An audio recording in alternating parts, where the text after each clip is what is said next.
Whether people like it or not, AI is already becoming part of 3D art, and there is still a lot of misunderstanding around it. Some people treat it like magic, some treat it like a trash, but neither view is very useful if we talk about real production case. So in this video, I want to show you real picture from professional perspective. We're going to build a high quality character and go through the workflow step by step, using AI where it really helps and skipping where it doesn't. And I'm gonna judge every stage from professional point of view. This is not a beginner shortcut, and we are not going to make AI slop. This is a real production-minded workflow, and by the end of the video, you'll have the answer. Where AI is actually applicable and saves a lot of time, or where it still doesn't belong. Steph here, 3D engineer, 10 years in industry, and now your guide to this AI world. To show you the workflow, I prepared this beautiful lady in some goat style. We're gonna try to achieve this nice Unreal Engine clean character look. So, shall we start? Our target, production ready character for Unreal Engine. Let's start and let me break it down, what we're gonna use, why, what works, and in the meantime, I'm gonna break down all the steps. So everything starts with concepting. And I would say I don't know any other step where AI has that significant impact. And to be honest, like, this is so great. It will not be a revelation if I say we use Nano Banana, of course. There are plenty of ways how you can do that more and more efficient. More often we see these presets, how to generate multi-view, how to generate characters, clean character sheet, and many stuff. Like, the more popular became node-based editors become more and more popular. Anything that works for you works here. So AI definitely should be used here, must be used. That saves incredible amount of time. And I would say it works in both ways. If you create character for someone, like for someone, whether you work in the team for a team lead to review or you are a freelancer, with AI, you can save so much time explaining like what do you want, what do you not. Customers right now use Nano Banana to create final character reference and send it to a freelancer who will then do a 3D model. So obviously you're gonna use it. My personal preference is Nano Banana. I'm using like Pro or Nano Banana 2, depends on needs. I would say actually even basic Nano Banana also perform very well, depending like of how difficult is your character. Never been a fan of Midjourney, but I know like who know how to prompt and stuff, they do have great result there as well. Another thing is that for professional artists, it was never a question that you gonna go create character from pieces, from parts, would say. This principle still remain, and with AI, it slowly transition to the next step, which is 3D generation. It really makes sense only if you can generate some part by part. Try to generate a character all together. If you try to create a character at once, it might only look good on surface, and that's practically, of course, not usable. And any pro artist, of course, understand that. That's why, of course, we're gonna create it in parts. And when you create it in parts, surprisingly, AI actually shows very nice results. And especially with release of models like Tripo P1, Tripo 3.1, it became really good. And just so you know, I also keep track on things. 6 months ago, I created Top 3D AI, absolutely community tool with blind side-by-side comparison test, and I know for sure which model is really good. For me personally, the biggest revelation was Tripod P1, which does smart low poly,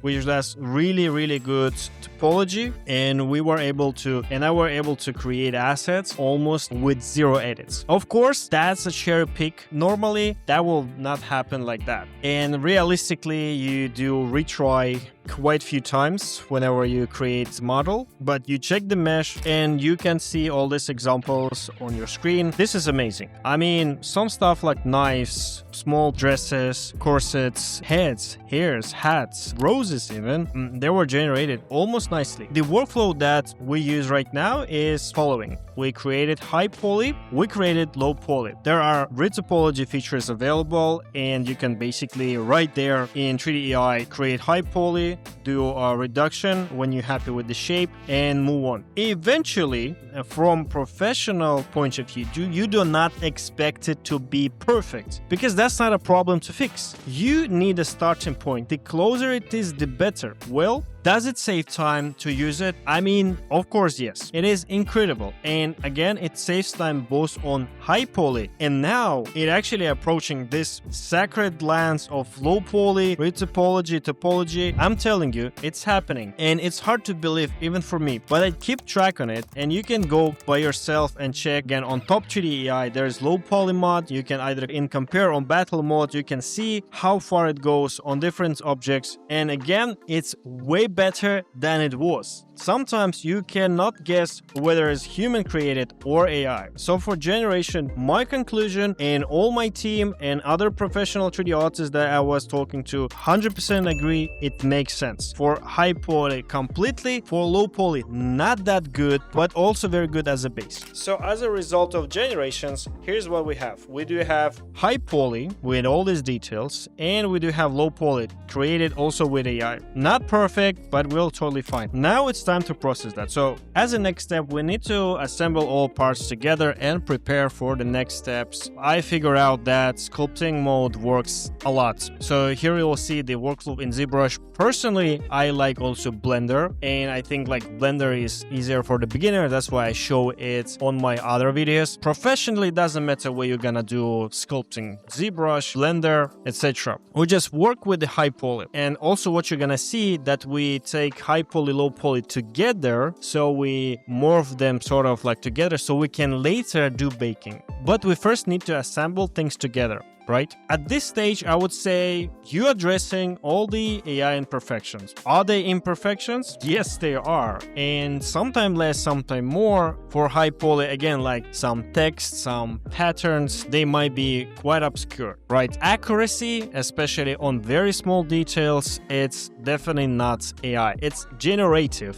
So it does a lot of guessing. So sometimes it actually even makes sense to remove those details and add them later. Like let's say roses, like small roses on patterns, you can, if you want them as a shape, you can just add them at the sculpting stage and just to get really nice base. And as you can see from here, the base shape is actually quite good, right? The goal here is actually to put things together so we can cut some unused parts, right? So there will be part of legs that we'll never see, and eventually we do have this one-to-one low poly and high poly object. And we also removed unused part of the mesh. So at this step, obviously, AI is not really helpful, but at the same time, compared like to creating from scratch. And skilled 3D artists can go through this step like extremely fast. Now, before we move on to talk about topology and UV, if you already feel that you want to give it a try, let me recommend you 3D AI Studio, which is also a sponsor of this video and my honest recommendation. And there are a few strong reasons why it's one of the best tools. First of all, they do have all frontier models in one place, such as Tripo and Hunyan, all by one subscription. And if that's not enough, they also do have all top models for image generation, image editing, and plenty of things related to 3D specifically. We use 3D AI Studio for reference generation and 3D model generation, and that was extremely smooth. They basically collected every 3D AI tool for 3D artists and put them in one place at your convenience. So you can generate 3D model, you can immediately press do a retopology, and you can do retopology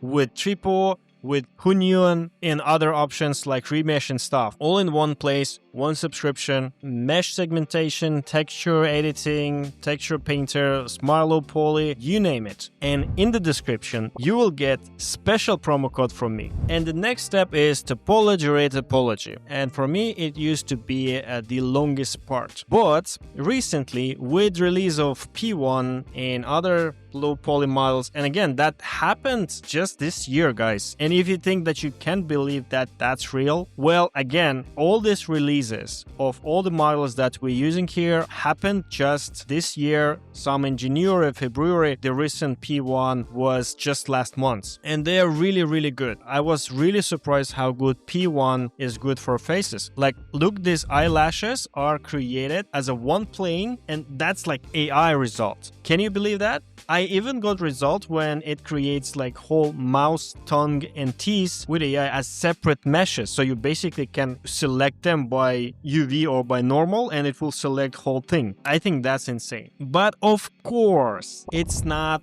perfect. Maybe for some props, some cases, cherry picking at this very moment, it might work, but that's like 1 of 20. In reality, yes, you gonna go and fix some stuff. You might actually edit or re-edit some part of topology. They might be not perfect. But when you have working base, it's way easier to do. Again, like for example, here, this example of doing that in Maya. I also like to do that in Blender. There is like different add-ons like retopology, and you can just drop it there with high poly, low poly. Again, like you have already these things. You just need to go and check if that goes around. There is no holes. Every part is covered and nothing goes inside in whatever tool that works for you. But is time saved thanks to a previous step? Yes. Is this step still needed? Yes. This step is still very important. Is there any AI that will help you to fix the topology? Not yet, but maybe soon. We have some tools that will actually help with this part as well,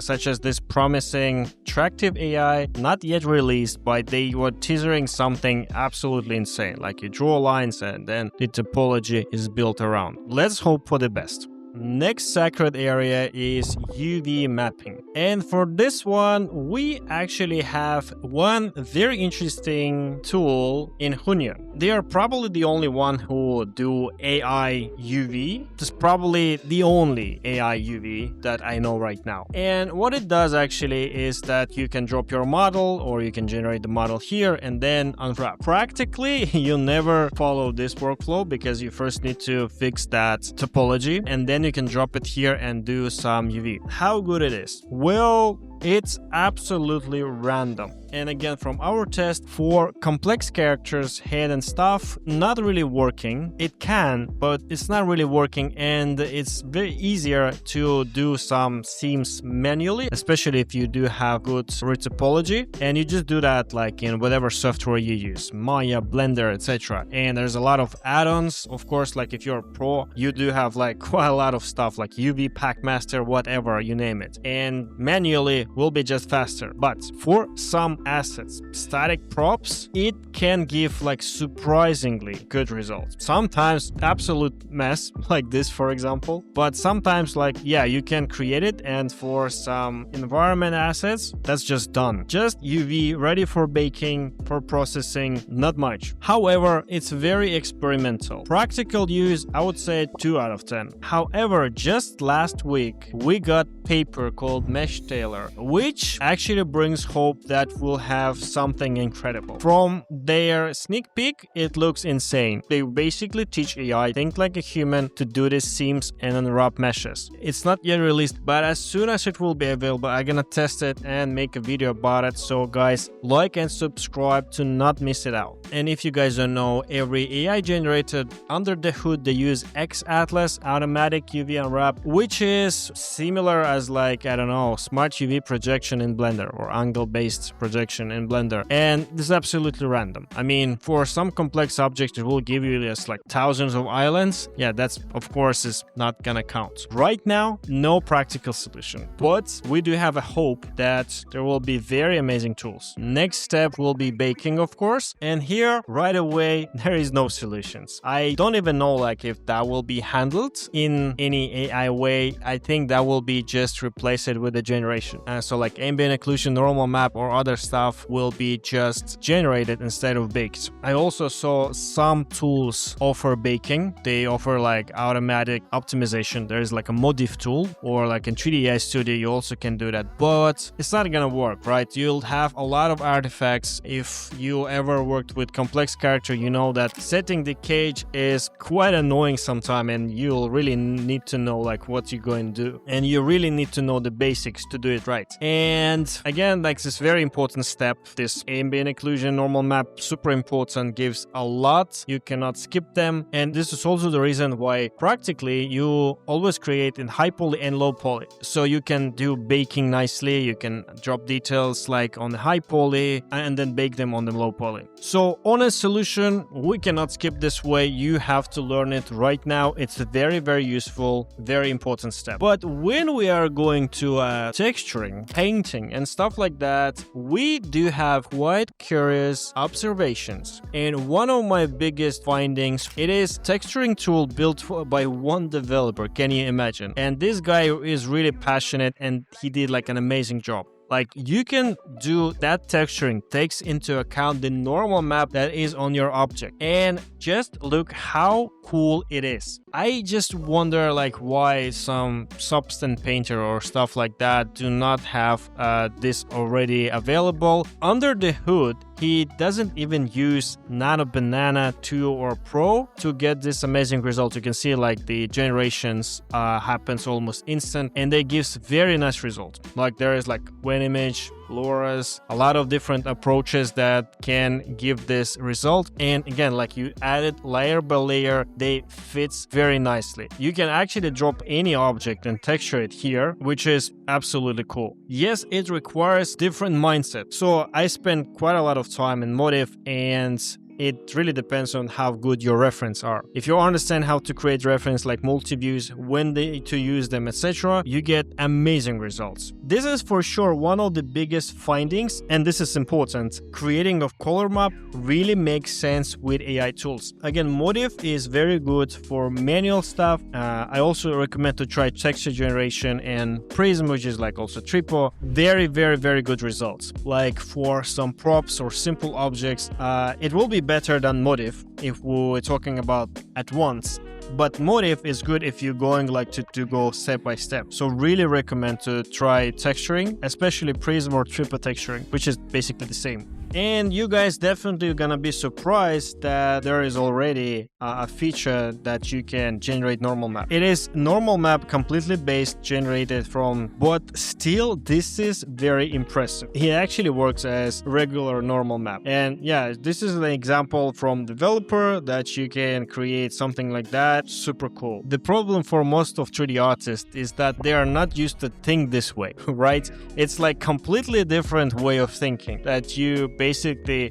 generate normal map from image. But if you recall, there was normal map generator like 10 years ago that was doing that from bump map, etc. So now it's just smarter and we call it AI. So for color texture, I absolutely recommend consider it. Not 100% should be colored with AI, but it does make sense. Still, when we talk about production, there is not only color map, of course, right? There will be plenty of maps such as metallic, roughness, curvature, whatever you name it, like depends how cool you want your model. And of course, the last step makes sense to be assembled in some professional software. Again, whoever like works in Blender works, but still I think the king here is Sculpting Painter. It is such a great tool, especially if you don't need to do a color map. Adding materials here, like creating all this variety of maps is so nice. Doing additional baking, this generators, presets, templates, all that things are extreme time savers. And frankly speaking, like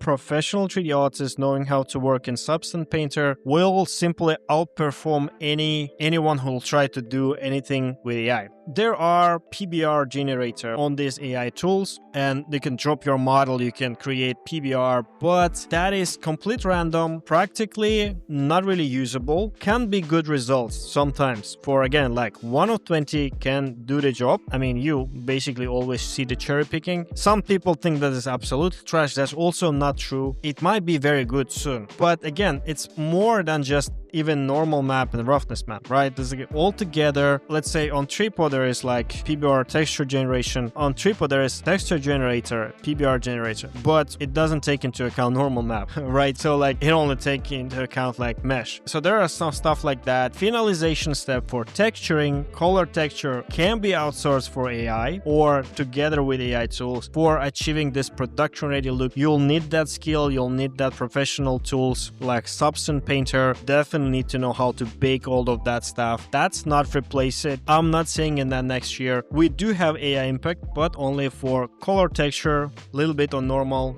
maybe some PBR for some props. But manual retouch, absolutely must have. Also, of course, let me mention like some parts that are completely not solved by AI. I'm not seeing like any decent solution for game dev industry coming is like hair for or anything related to this. So actually for this character, we went to the Super Hive and just hair card. There is like plenty of reason why we should do that. Like it's optimized, game ready. Like to do that with AI, practically impossible right now.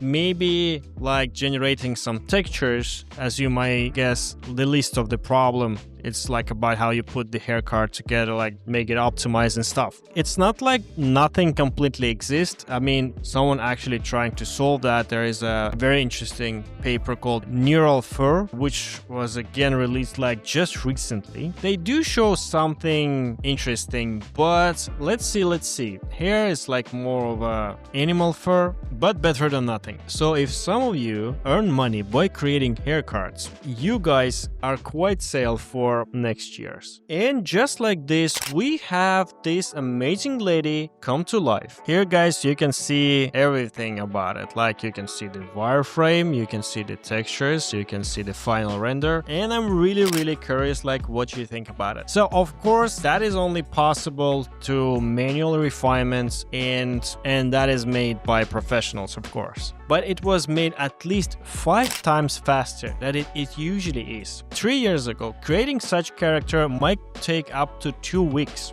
Right now, it takes days. If you're a speedrunner, and I actually tried that, you can accomplish something like this within a full day. Isn't that amazing? Let me know what you think. And the very last step, rigging animation, is also not solved. The tools that we used like 10 years ago, such as Mixamo or Accurig, is still working. Yeah, I mean, like we use them all the time. They are like still performs better than any AI tool. I mean, you might see rigging animation everywhere. Like there's like rig and animate almost in every AI tool, but practically they are not usable right now. That's my opinion. That's the opinion of my team. And even again, like Mixamo or Accurig, everyone who tried them knows that again, in reality, 99% chance you'll do manual refinement, absolute. And for complex animations, the rig might be a whole science. I would say that's still not solved. I think it will be one of the last parts, especially on a AAA level. That is like something that is always needed, again, for characters, for plenty of different objects, and really not there yet. But for animation, it is much shinier. We do have quite a lot of hope, such as NVIDIA Kimodo. We do have Cascadeur, and I'm planning to cover that. And actually, the next video will be about Cascadeur. So hit that bell button to get notification right away and watch it one of the first. Amazing tools coming. I recommend to watch video about NVIDIA Kimodo, but that's whole another topic, not for this video. And finally, here's our character in Unreal Engine, created in collaboration with AI tools and very skilled 3D artists. Today, guys, you are our judge. So comment section, tell us everything you think about it. Tell your story, especially I would love to listen pro artists and their opinion. I know for sure they're watching, especially I would like to read what professional 3D artists think about this. See you in the next video.